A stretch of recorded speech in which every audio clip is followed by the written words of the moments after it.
foremost, I watched Wonder Woman again, and it remains fabulous. I had more thoughts, so if you follow me on Twitter, you probably saw my thoughts. If you're not following me on Twitter, you should follow me on Twitter. oldfilmsflicker, in case you don't already know that. So, but the new to me film for today was Robin Swicord's, I don't know if I'm saying her name right, Wakefield. It stars Bryan, Cranston, and Jennifer Garner. Background on Robin Swicord. She wrote my favorite movie of all time. That would be the 1994 version of Little Women. That is the greatest movie.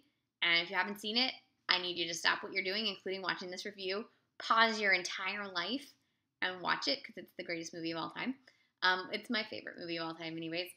And it's endlessly watchable. So, I saw her other film, the Jane Austen Book Club, during A Year with Women. So there's a review of that probably somewhere on this channel on the Year with Women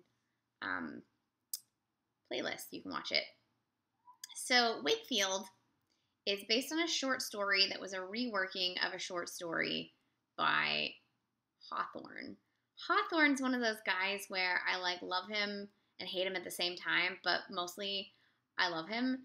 So it's been a while since I've read Hawthorne, but I loved him when I was in high school. So, but not so much for the Scarlet Letter, but for The House of Seven Gables. That was a great, great book.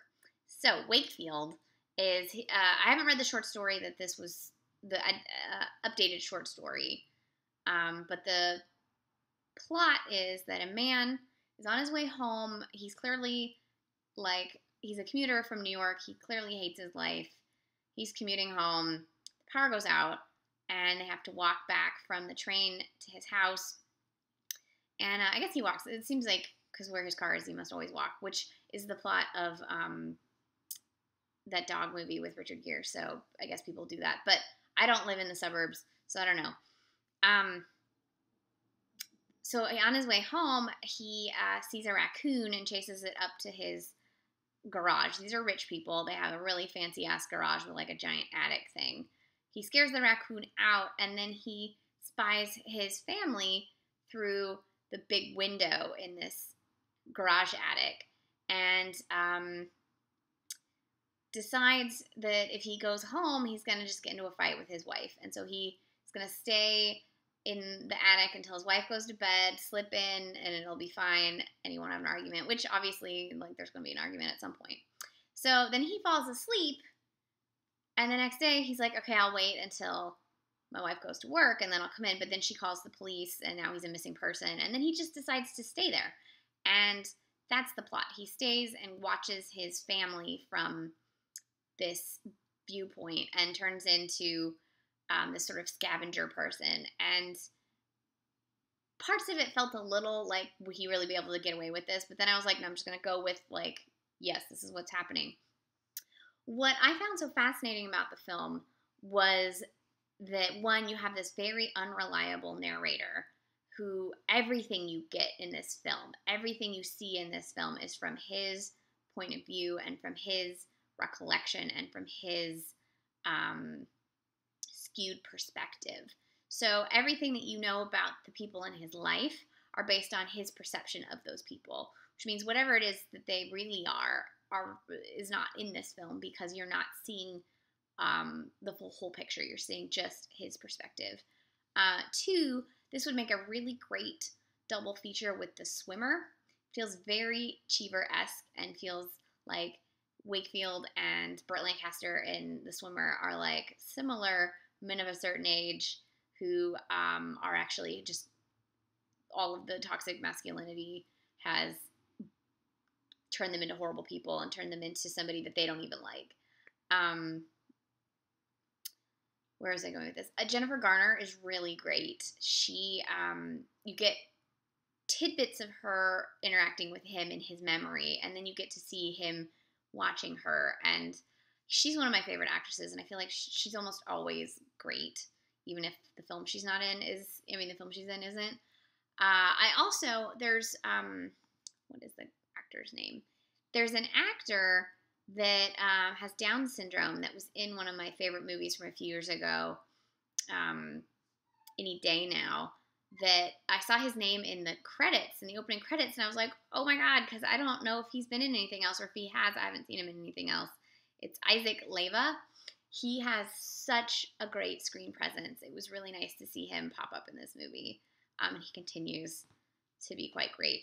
So the movie continues. You have this horrible character, and there's moments where I really hated this character, but I think the point is that you don't like this character, and the point is that even in his own sort of realization that it's him that is terrible in his life, it's not everyone else in his life that is terrible, he still is selfish about that realization. And so he really doesn't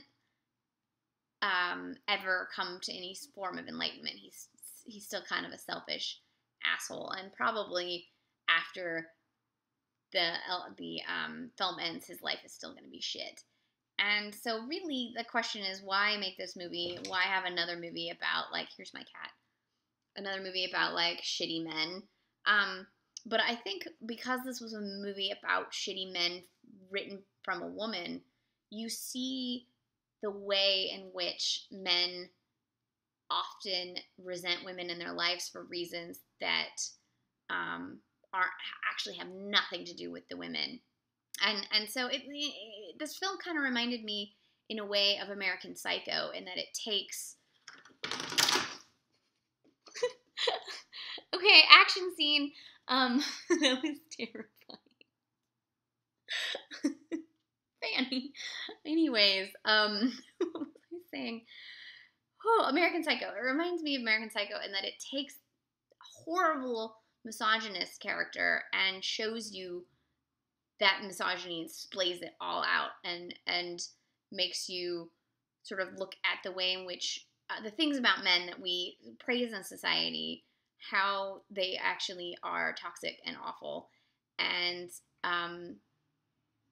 oftentimes people never come to that realization that they are toxic and awful. And even in this film, he kind of comes to that realization, but then still leans into his toxic awfulness.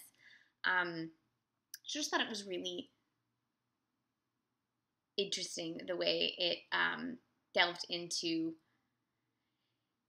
his own, like, the fact that he brought himself into this misery and into this isolated place by placing himself, his what am I looking for? Well, basically, he pulls himself out of life even before he pulled himself out of life, and didn't really take in account the feelings of the people around him. And